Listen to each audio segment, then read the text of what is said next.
thing was, while we were in Keith, I was doing this. Gemological Institute of America would not allow me to enroll because I wasn't a high school graduate. They had me get a letter from Mr. Iannuzzi, who was the principal at the time, saying that it wouldn't interfere with my school studies. Today's conversation is with Devin Mullen. Him and I went to Juniata Gap Elementary together, then we rode the school bus together to Keith Junior High. And while we were in middle school, Devin was starting a business. He was working on the future Your Jewelry box. And so today's conversation is a lengthy one. And what I recommend is you don't have to watch intently. You can just listen to it. I routinely will just listen to long form content like this on my commute or when I'm on the treadmill or knocking out some chores. That's how I'm able to digest a video that's, almost an hour in length. So, Devin Mullen. Devin. Scott. How we? Good to see you, dude. Right back First at you, off, man. yeah, Absolutely. Been a minute. It has been. But talk about growing up. Where did you grow up? What part of town? I grew up Juniata Gap, not too far up from where you grew up, maybe a mile and a half up the road, something like that. Yeah. Rode the bus? Yes. Yep. I think Keith. If you were going to say the bus number, I was going to be very impressed because I do not remember that. But yeah, Juniata Gap, Keith, and then on to the high school. Yeah. Now, in the midst of all that, you took a trip, or the family used to take regular trips to the Outer Banks. Yeah, absolutely. And then something that happened down there inspired what we're looking at right now. Yeah, so I was always interested in business. I liked people. I liked the idea of doing something or building something. And my mom liked jewelry. I had zero interest in. I didn't know anything about it. I mean, I was just a kid and whatever. I was super bored when she dragged my brother and I into jewelry stores to shop, and it was what it was. But we went to the Outer Banks a bunch of summers when I was younger, and there was a guy down there had an antique jewelry store, and this guy was he was a retired police officer. He had badges in his case. I don't know. I just thought this guy was super cool. He's living at the beach. He was a police officer. He's got his own store. Yeah. And I would talk to this guy every year, and I'd get excited actually about going and visiting this store, to the point that I would bike into town and go up and visit him when I was probably 13 years old. And he had a parakeet too in his store. He had a real parakeet, which I also thought was cool. And so it started off as a joke where I'd say oh, I want to retire. When I get older, I want to do what you do. When you retire, I'm going to buy your store. And it was just kind of this ongoing joke for a number of years. Every year I'd go in, and he told me one day, he said, you can do this. You don't have to buy my store. You don't have to wait for me to retire. You can get started on your own. Yeah. And he actually hooked me up with a chain manufacturer in Rio Grande, New Mexico. Okay. And that was the first taste of anything jewelry. I didn't know anything about it. I just kind of had this chain manufacturer that said, hey, I can sell you some silver chain, and the rest is history. What did your parents think of that idea? What age is this? So I probably was first interested in it. I started saying I wanted to play around. I'm thinking the chain manufacturer is probably about 14, something like 14, I'd say. And I actually had asked my dad after we got that chain manufacturer to take me around. I remember saying to my dad and my mom, my mom was a little more skeptical. My dad was a lot more my dad was always he was in for a good time. He thought it was hilarious. And I don't think any of us really thought, it was going to be a career or grow into what it is now. Yeah. My mom, on the other hand, she'd say, well, you got to temper your expectations, be realistic. And anyways, I remember talking to them one day, and I said, well, I need somewhere that there are some females that are interested in buying some jewelry. Where would this be? Yeah. And somehow I landed on, branch banks. There's lots of females, males too, but lots of females in a branch bank. I don't know why. This was a 14-year-old's mind. But I asked my dad to drive me around to these branch banks, and I had a little booklet from this chain manufacturer that I would drop off and say, hey, I think they maybe felt bad for me. They're like, oh my goodness, this poor kid needs to sell some chains. Like a school fundraiser or something. The most bizarre school fundraiser ever. But I still remember the first customer who I actually had was a manager at Midstate Bank on 25th Avenue in Altoona. She also ended up later being my very first ever part-time employee when she retired from the bank a few years later. Is that right? I still remember the first piece I sold to her, and absolutely wonderful. And to be honest with you, we kind of got in with Mid-State Bank at the time, where they started saying, well, we do incentives for employees. And so they would buy gift cards from me for employees to buy pieces of jewelry as incentives for different, contests. Right. And that kind of really got it kickstarted. Yeah. This guy says you can start doing this. What did you have to, I guess, research, homework? How did you learn about, like, were these like gold chains, or like, how do you learn So in about the beginning, that? first of all, I had no money, so I couldn't afford to buy inventory at all. Yeah. So the first handful of things I sold were just things out of a catalog, that I had a flyer or a brochure from whatever manufacturer. And, and at the time, I don't even know that I had a real concept of how business works in any respect. Yeah. I just knew that, hey, if I could buy this for $10 and sell it for $14, it was a good day for me. I felt excited.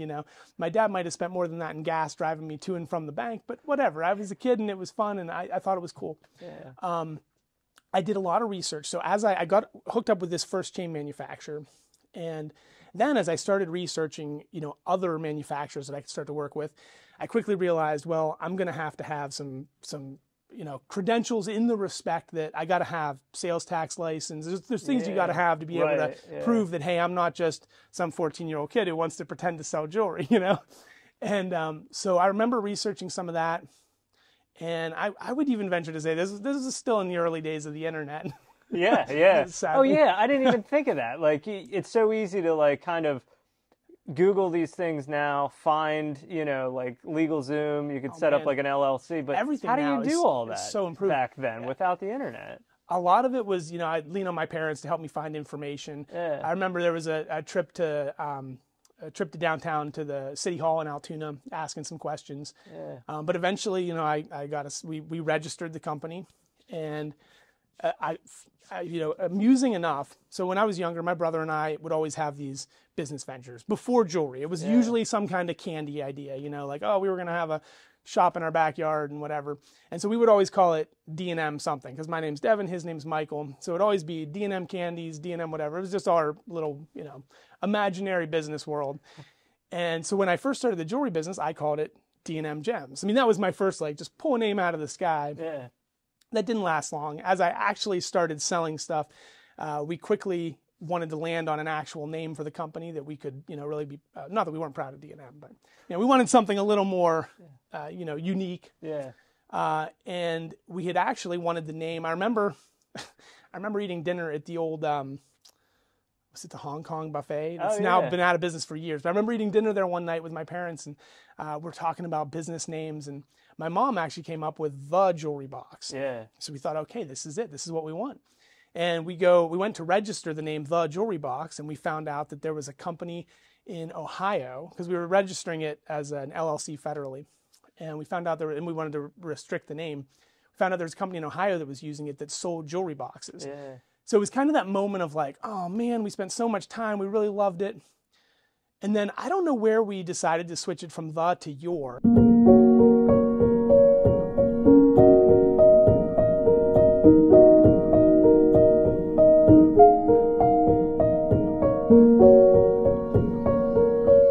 But I'm so glad we did, because there's been so many cool things I love about your jewelry box. And one of my favorites is, obviously it's the personal element. It's your jewelry box. Like, right. Yeah, we sell jewelry, but it's for your jewelry box. Yeah. And one of the things I love is we still, to this day, we get customers when they write us a check, and it doesn't happen often, but people still do it. When people write us checks all the time, we see my jewelry box. People write it on there all the time. Thankfully, the bank doesn't fuss about it. But I think that's the coolest thing. I always thought that was cool, because it's kind of like, people have adopted this, it's more personal. Yeah. So that's how we went. That's how we kind of got the name. And then just, trying to find connections with suppliers. Yeah. But at this point too, I felt like I didn't have any credibility, because I was a young kid. If I tried to sell to anybody that didn't just think I was cute, which is a whole other story. But if I didn't try to sell to somebody who thought I was cute or really needed a sale, right. I had nothing to lean back on. I was just this young kid, and people looking, I had to imagine they'd say, what the heck? Why am I spending a couple $100 or whatever amount of money with this guy? And so I thought, well, okay, I need some kind of credential. And so I had researched, and I looked into the Gemological Institute of America, which is a school out in Carlsbad, California, a little further west. And they're pretty much, they are the world standard for gemological training, education. In every component of the jewelry industry, they've got, post-secondary education.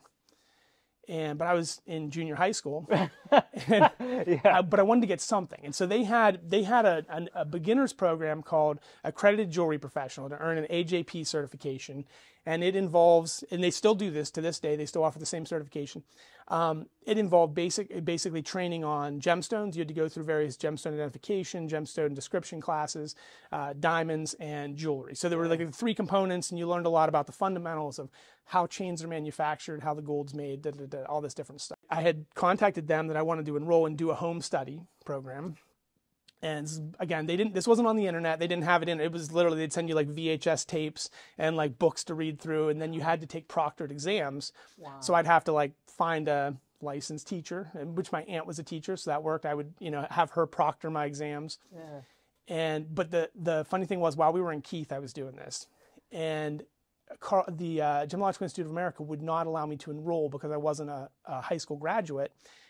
And so, anyways, I had been back and forth with them, asked them like, well, can we make any exceptions? Because I was years away from that, and I really wanted to figure it out. Yeah.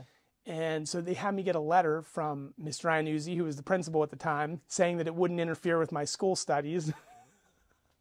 And I submitted that to them, and they let me enroll. And I took those courses probably over the course of, I was probably through like 8th grade into 9th grade when I was finishing that. And don't get me wrong, they're not crazy intensive courses, but it was just a new subject for me. It was something I didn't know anything about. Yeah.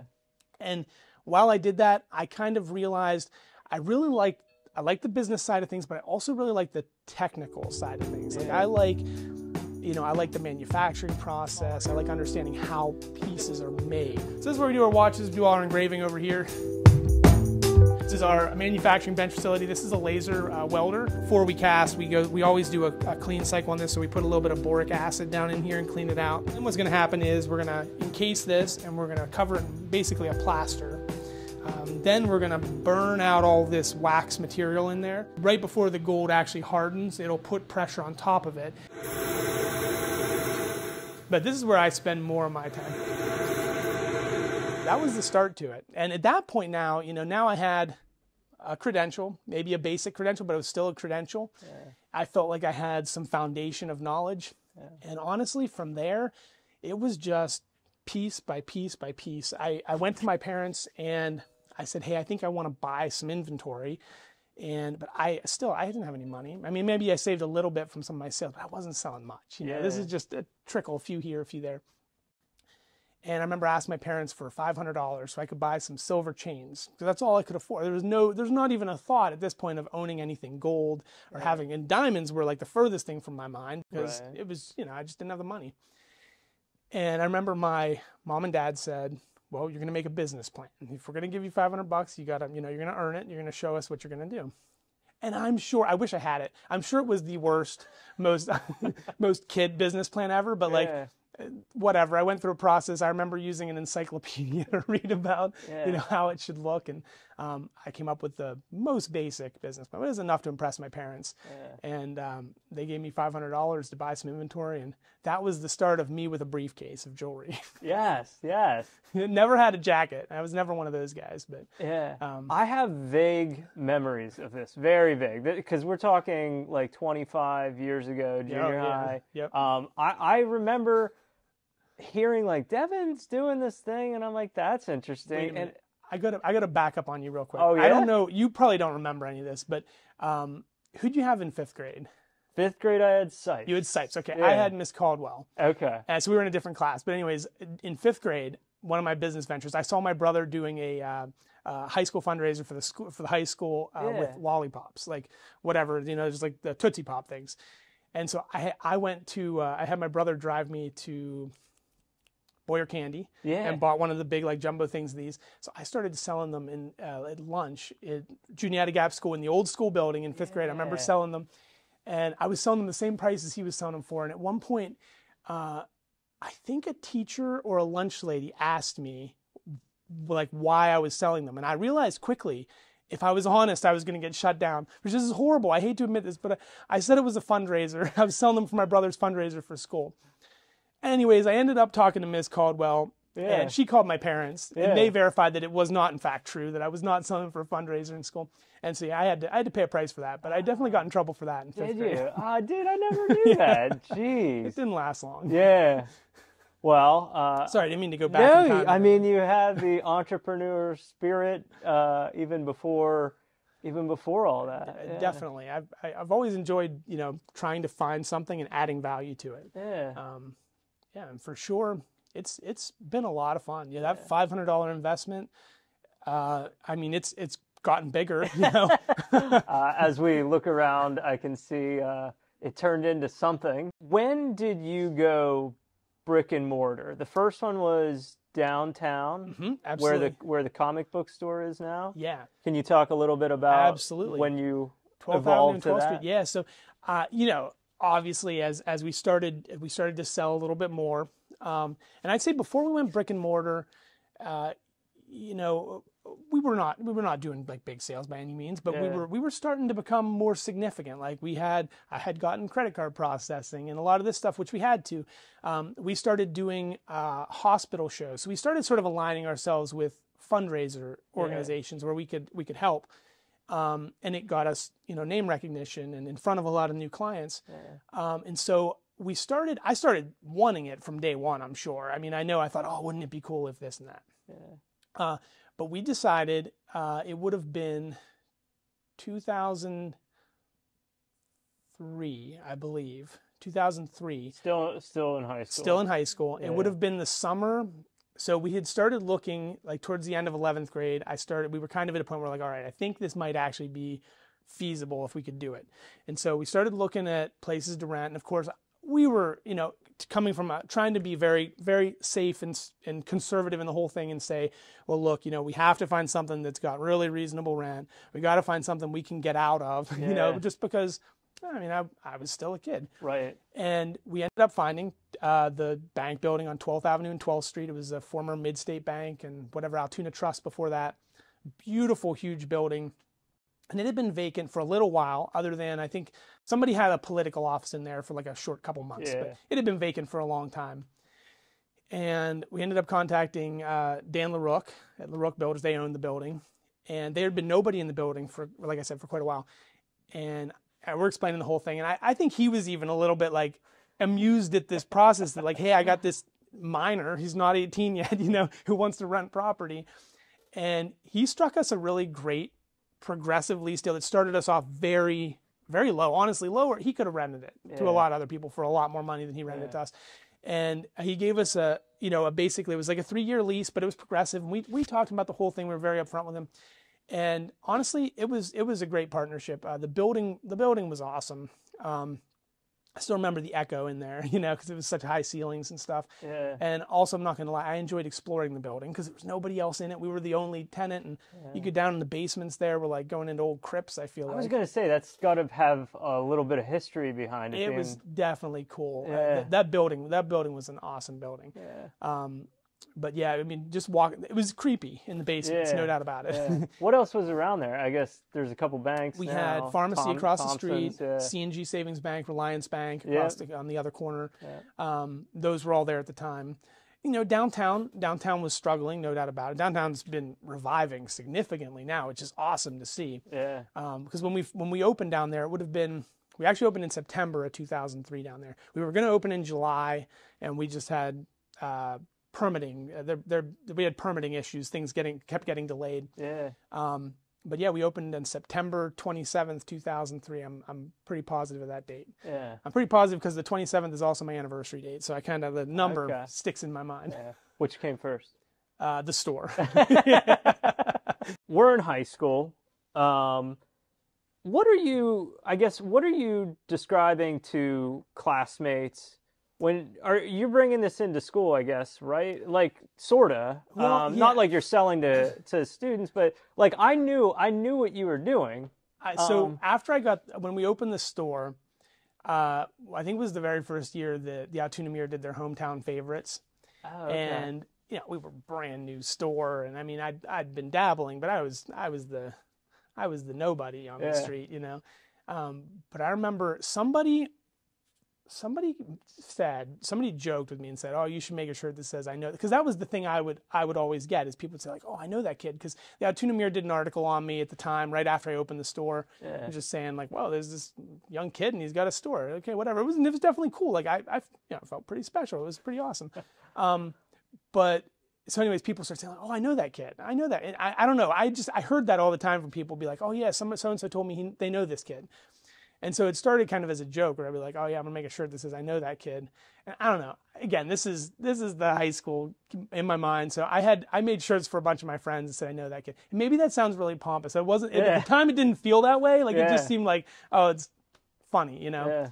And anyways, I did that right around the time we were trying to get in the hometown favorites thing. And but I mean, I didn't talk about it a whole lot in high school. You know, it was definitely something I was doing, but. I don't think I tried to make any particular deal out of it other than it was just what I was doing. When I left school, I'd go and work on that. Were you, I guess, at what point are you thinking, I'm going to do this as what I do, be a business owner? I mean, you're still going to school, you're still taking French class, like, are you thinking like, I'm going to make a career out of that? I figured at the time that it would be for sure a big part of my life. I didn't know for sure how much I'd actually enjoy it. That was kind of the thing that came later. The passion for the industry definitely developed over time. And don't get me wrong, I always enjoyed it. I wouldn't have done it if I didn't like it. But the passion for actually the product and the design development, all that stuff, that came over the next few years. Like when I was in college. It's like you always think the grass is greener on the other side. We're all guilty of that at every stage of life, and no doubt I was then. I thought, well, this is awesome. I'm thrilled that it seemed to be going well. Yeah. But it's not like we weren't. The business was doing well, but the business wasn't really making money. We were reinvesting everything we had. Yeah. So at that point in time, I wasn't focused, and I'm thankful for that. I think that probably had a lot to do with our being able to grow. I was still living at home, and even when I went away to college, I was living in a college apartment. It wasn't anything fancy, I wasn't blowing a lot of money or anything. I lived pretty frugally, and so I didn't have to worry about, taking an income from the business or anything. I just didn't. Thankfully, I didn't have to. My parents were helping me at the time, and that meant a lot for the business because I was able to continue to reinvest and put it back in. Yeah. And I would say, we had years that were tough. It's just like any business, towards the end of college, when 2007 came and the economy kind of went, took a bit of a dump, we definitely felt it big time. That was tough. That was probably the first time we didn't see ourselves grow. And that was right after 2006 is when we moved to this building. We bought this building in 2006 because we needed more space. We had actually considered expanding in downtown Altoona, but we now had neighbors on the first floor and the second floor. It just made sense. We wanted to purchase a building, and have a little more stake in it. Yeah. So in 2006 we moved out here. In 2007, so we just took on this huge new expense. Never had a mortgage before. Yeah. And boom, 2007 came and really gave us a hurt. Yeah. So you're owning this building now. Yeah. So actually, my dad owns the building. Okay. We rent it from him, but same. More or less same. It's all in the family. I still pay rent though. Yeah. Yeah. He still could kick me out tomorrow, I guess.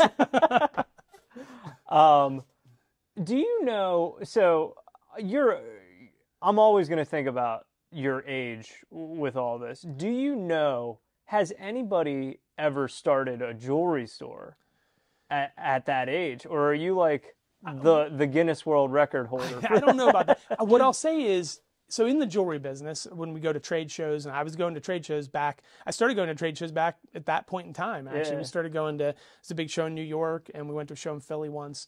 And I would say over the years of being in the business, I met a lot of young people. I didn't meet any that started their own company per se. Because when I hear of younger people getting into the business, it definitely is one of those things that kind of like my antennas go up. I get very interested. And I know there's a young guy in his early 20s who started a store up in New England here like 2 years ago. Okay. And I kind of I've communicated with him on Facebook a few times. And that's the youngest I've seen who started a store. Has it happened? Quite possibly. And I will say, when I was younger and would go to the trade shows, I never got a lot of shock at my age. Yeah. I did get a lot of shock when people realized that I owned the company. That was the part that people would be floored about. It was usually because there's a lot of generationalism in the jewelry business. So there's a lot of like dad passes to son, passes to daughter, passes down generations. Yeah. And so most of the time that was the assumption I got when I'd be at a jewelry show is you'd say, oh, I'm an owner. Oh, okay, well, when did your dad start? When did your mom start? That was usually the kind of questions I get. And it definitely, there was a little bit of recognition there within the industry for sure. Yeah. We had an industry publication did an article on me back a number of years ago, probably like 2004. I'm thinking they did something. There was an article in one of the publications just about how young I was and getting started. But I don't know. I wouldn't say I'm the first. Probably one of the younger ones for sure. Yeah. But it's in the jewelry industry, as every industry's got their group of people in it, and I'm sure there's lots of wonderful industries out there. But I will say the jewelry industry it's a very diverse worldwide industry. What I really loved in the early days going to trade shows, I loved getting to work with and get to know people from, and this may sound cheesy, but I really enjoy getting to meet people from very different backgrounds and ways of life. And that's something in the jewelry industry you'll see. I work with a lot of Indians, work with a lot of Chinese people. Thailand's a big part of the gem industry. Turkey's got a great gold manufacturing business. So it was just interesting in the early years because like this was so outside of what I was used to. You go to a trade show and you're literally not just seeing these people from different places, not about the people, but just getting to know them and understand cultural differences. And I've really enjoyed getting to know some of these different people in other cultures. Yeah. And it's been a fun industry. Yeah. It's been very welcoming. Are you able to did this cause any travels or like places you visited because of the work? Yeah. Well, New York City a lot. I mean, that's not exactly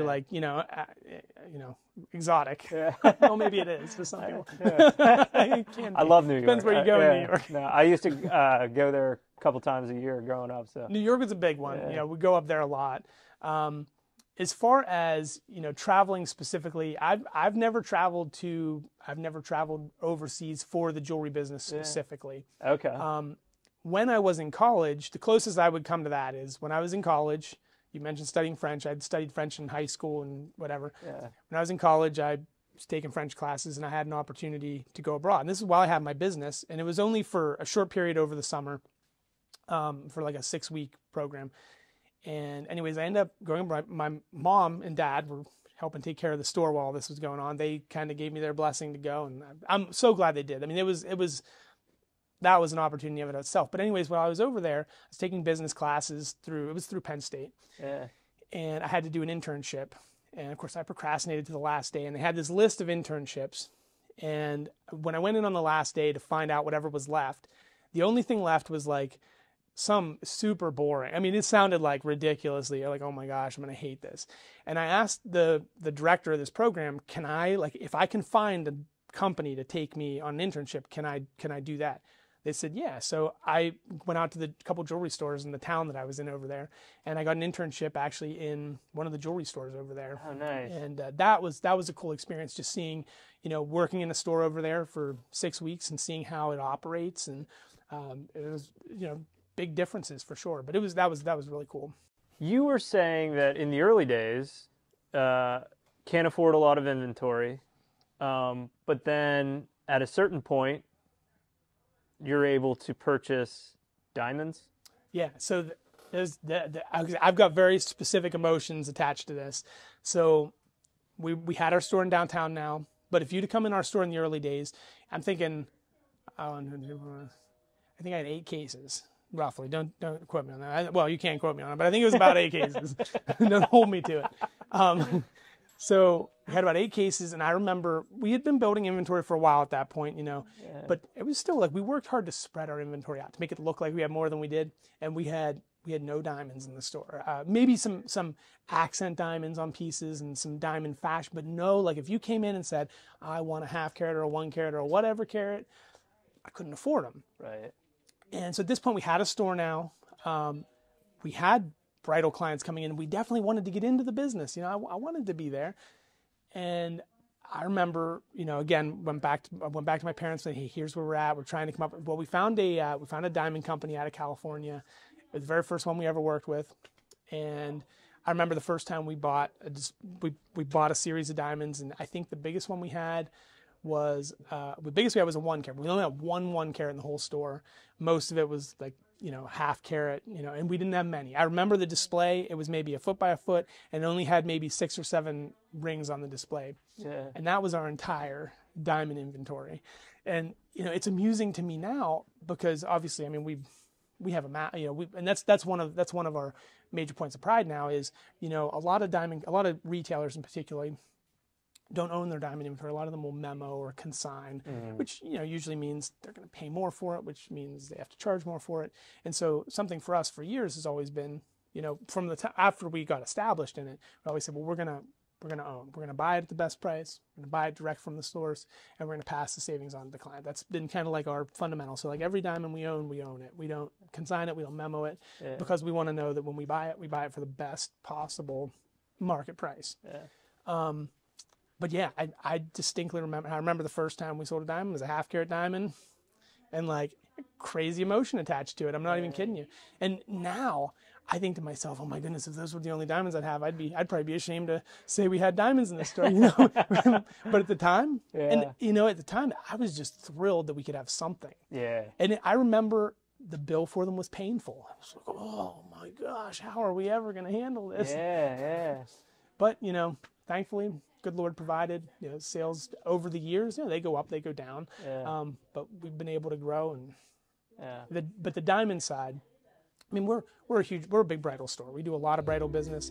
We do a lot of fashion business too, but bridal's definitely, you know, a cornerstone for us. Yeah. And so over the years, to know we've came, and if my mother-in-law was here, she'd tell you the same thing. She remembers when, you know, we'd sell a half carat diamond, and it was like, ding, ding, ding, ding, ding, ding, ding, set off the alarm, set off the bells. And we still are. I mean, honestly, I know this sounds cheesy. This might sound like the salesperson, but you know, we get excited for every sale we have. There's no doubt about it. Yeah. Because our sales aren't just ringing a register. You know, they're all connected to relationships, to emotions, and like that's the coolest thing about the jewelry business is like we don't just sell a stone or metal. Yeah, I mean, we're selling elements, but we're selling the emotions that are attached to them. Yeah. And so over the years, like as we've seen, you know, our sales size grow, and we're, you know, we can, you know, it's not about the numbers at the end of the day, but it's exciting to see the business be able to handle and support larger transactions and more transactions. It's just fun. When did your wife come into the picture? Met my wife at Penn State during a public speaking class. I wasn't yet 21. It was probably 8 months to a year before I turned 21, somewhere in there. So whatever year that was, we had started dating. She had asked me at one point about working at the store because she was working somewhere else at the time. And yeah, I said, oh, I don't know. I get nervous about bringing anybody, not just her, but I was this way with anybody that I, you know, knew outside the business. And thankfully, I eventually got over that. And I said, oh, yeah, come on and help. And the rest is history. My wife has just been a natural stepping into the business. Yeah. And, you know, it's kind of funny because she stepped in and started working here. Before you knew it, she was working full-time with us outside once we were both out of college. And then at one point, we needed somebody to help answer phones at one point in our office coming into a holiday season. And we had asked her mom if she'd be willing if she'd consider coming in. I remember her mom saying, well, I'll come in if I can wear my holy jeans. She had these jean shorts that had holes in them. She's like, I want to be comfortable. And we're like, don't worry. You're going to sit in the office. You're not going to have to see anybody. You're not going to have to come on the sales floor. You're going to, you know, you're just going to have to talk to him on the phone. That's it. Yeah. She says, okay. And if she were here, she'd tell you that was a bunch of baloney because within about 2 days, she ended up on the sales floor every day. And so now we have my wife and my mother-in-law in here. And then my wife's cousin actually started helping us out. So I used to joke at one point, I'd say, well, it's a family business. I just don't know whose family business it is. You propose? Yep. With a ring? Yeah, oh, absolutely. Would have been bad if I didn't have one. Was it from your stock, or do you have to kind of hide? Nope. No. Well, we didn't take it actually directly out of the case. If I'd have just taken one out of the case, it might have been, I could have been creative to find a reason why. Or, I don't know. I'd probably had to, if I took something from the case, she would have noticed. If it was something she was looking at, she'd have seen it was gone. I'd have had to have had a whole backstory. There'd be something in the computer system showing somebody bought it or something.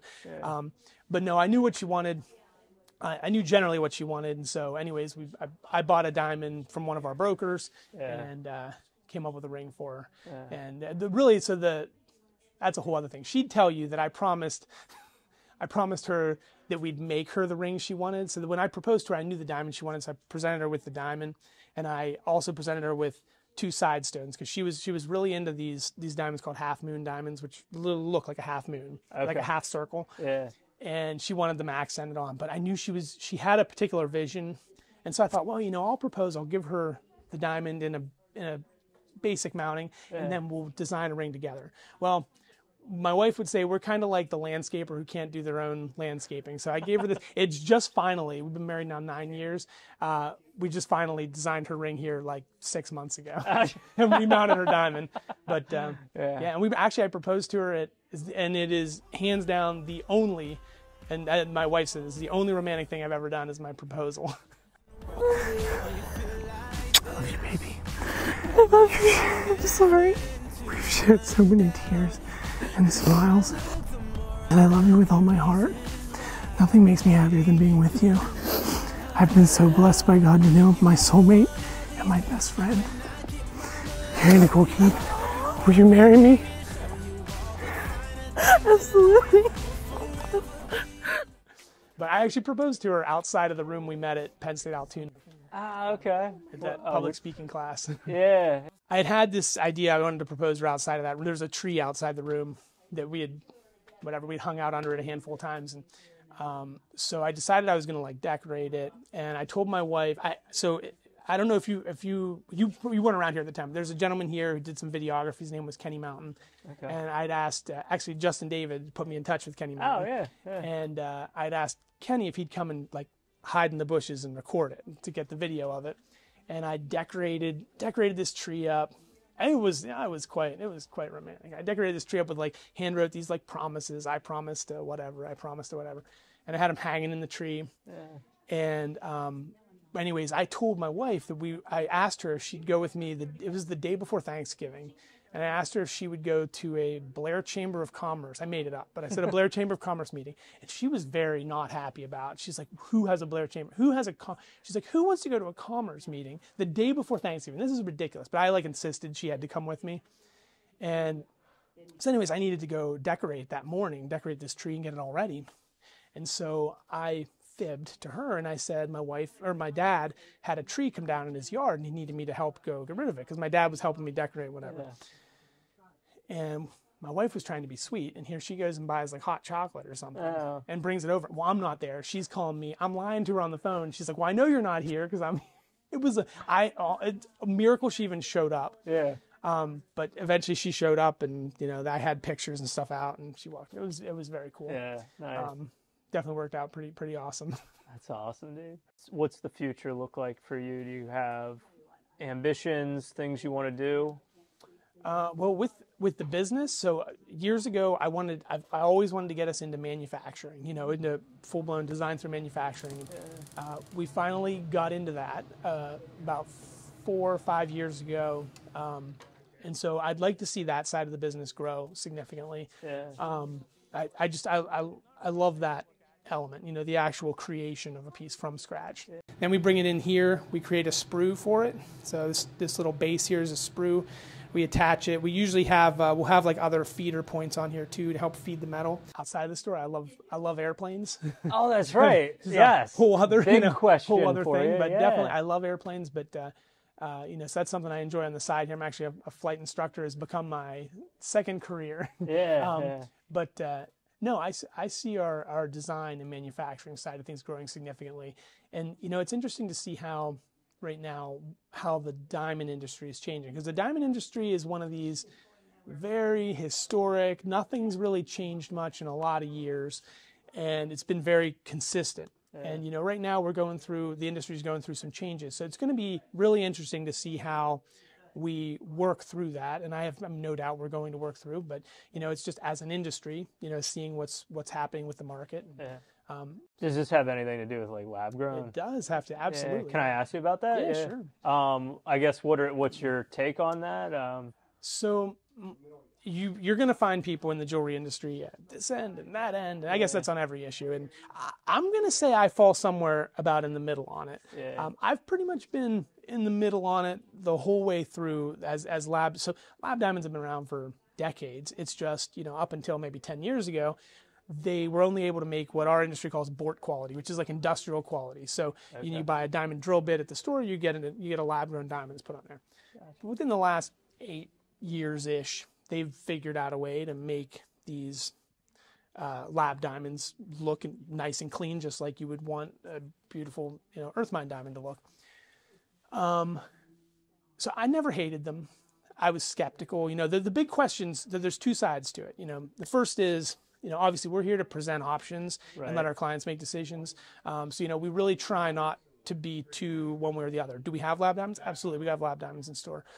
Have we seen, I would say my concern when they first came out, sorry for hitting the mic. No, you're good. You're good. Yeah, my concern when we first came out was what's going to happen to the market on them, because something we do with all of our natural diamonds is for years, we've always done a very clear dollar for dollar trade policy. So you buy a diamond here for $1,500, you come back in 1 year, 5 year, 10 years, we give you $1,500, you can trade it up, trade it down, get something different. Nice. And we never, we wanted to be nice and clean, unlike a lot of our competitors do, like you have to spend twice as much or something. So the question for us was, as we got into labs, like, okay, well, if the market now says this diamond costs $1,000 and in a year it costs $500, can we offer the same kind of a guarantee? So that was sort of the back end of it for us, asking those questions. So what I would say is, it's, chemically and structurally, it's a real diamond. It matches with a real diamond. The only primary differences is it really comes down to the nitrogen content in them. So like we have testers now that exist that you can put a diamond in and it'll tell you whether it's a natural or a lab. So there's, there's a slight chemical composition difference. We're talking absolutely minute down to the nitrogen component in it. But for all intents and purposes, it's a diamond. It looks like a diamond. It wears like a diamond. To each their own. And what I would say, what I'm seeing right now, is I see a divide in a couple ways. We have clients that are, I'm going to call them a purist in this case. They're purists, and they want that, millions and millions a year old diamond from the earth. Right.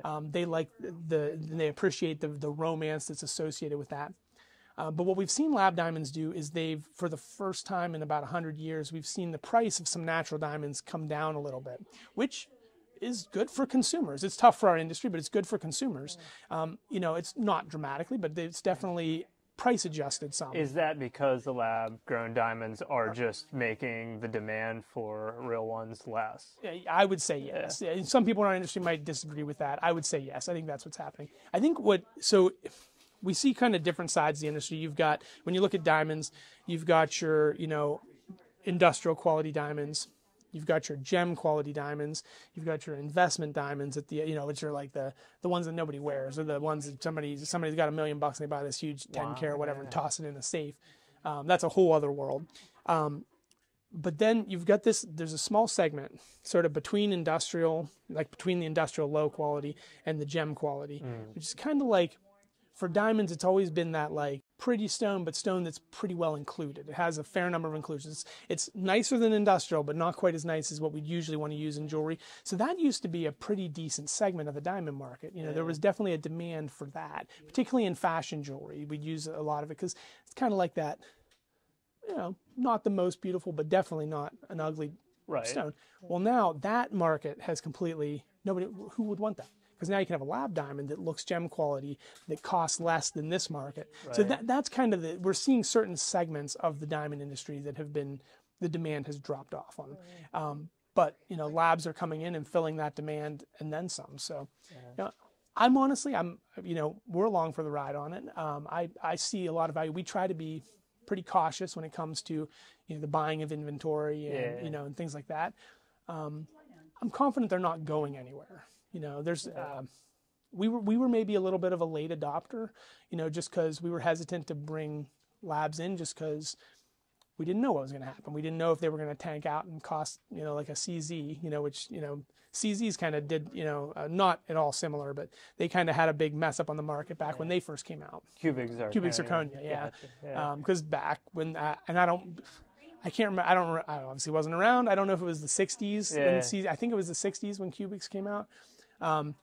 But from what I hear, when they came out, it was kind of like this. There was an upset in the industry because everybody's like, "Oh my gosh, we're going to replace."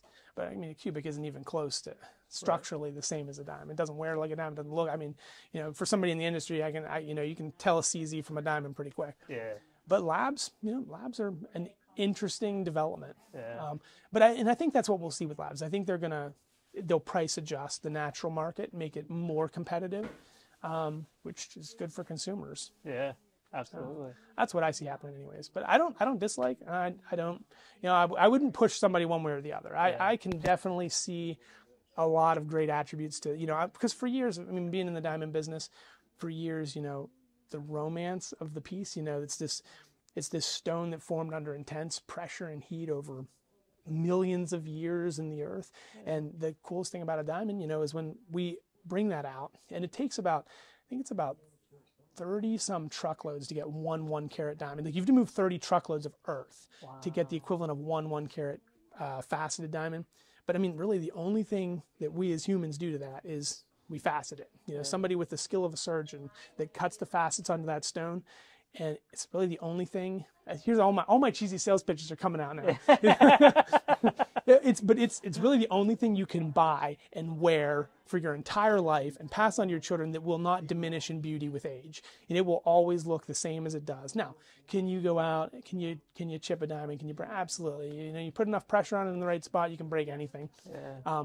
But all things considered, you can't buy a car and use it for 50 years and not have any maintenance on it and expect it to do and look the same. With a diamond, you can buy a diamond, you can wear it every day for the next 50 years, and it's going to look identical in 50 years as it did today. Your mounting might wear away. The prongs might need replaced, but the diamond isn't going to change. Yeah. So there's definitely a romance there. But somebody turns that around and says, well, the same's true of a lab. I can put a lab, I could spin myself circles on this one, but... Yeah. To each their own. It's whatever motivates somebody. We've seen clients that they're very, like I said earlier, they're very interested in they only want a natural. They believe the romance is in the natural. Wonderful, great. We're going to get you a natural. We have other clients that would say, hey, I'm more interested in having an elaborate ring, and so I want to spend less money on the diamond. I'm happy with the lab. The lab looks great. We've seen other clients we've had people come in and say, well, I'm buying a lab because this is reasonable in my budget, and maybe in 10 years, if she wants a natural, I'll upgrade her to a natural. Again, maybe 10 years comes and they don't want that. Maybe 10 years comes and they do. Yeah. That's for them to decide at that point in time. But we're just here to try to present the options, present them plainly and fairly, and let each person make their own decision. The last thing I wanted to ask you is, come full circle, you keep in contact with that gentleman down in the Outer Banks? Actually, so he retired. He closed his shop, and I've been trying to get in touch with him. I talked to him as recently as about 4 years ago. Mm-hmm. And interestingly enough, like when everything happened and the Altoona Mirror did the article, they actually contacted him for a quote. And I talked to him about 4 years ago, right before he was closing his store. And he has a new cell phone, so I haven't been able to talk to him. But I'm trying to find it out. I'm gonna have to pay a couple dollars to one of these search sites. But no, I'm pretty sure he still lives down there in the Outer Banks. I know he golfs, so if I went and hung out at a golf course down there, I'd probably find him. Yeah. Would you attempt to replicate anything from that store? Parrot or anything? I wouldn't mind having a parrot. I don't think my wife would like that very much, though. But no, my mother-in-law might have been all about that. She'd probably like the parrot in the store here. Yeah. But yeah, there's definitely so his store was heavily into estate and antique jewelry.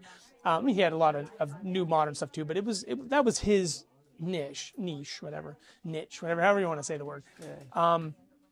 And I definitely learned a lot from him specifically about, as I got into the business, I learned a lot from him about estate and antique and vintage pieces. Mm-hmm. So, we've brought a lot of that back here and emulated that in our buying of and display of estate pieces. So I would say there's definitely elements that I've recreated. I just don't think I'll ever have the cool police badges. They don't mean as much to me now as they did when I was 10, but. Dude, this was fantastic. Thank you so much. No, thank you, man. I appreciate it very much. It's awesome talking to you. Catching up. Good reminiscing. Yeah.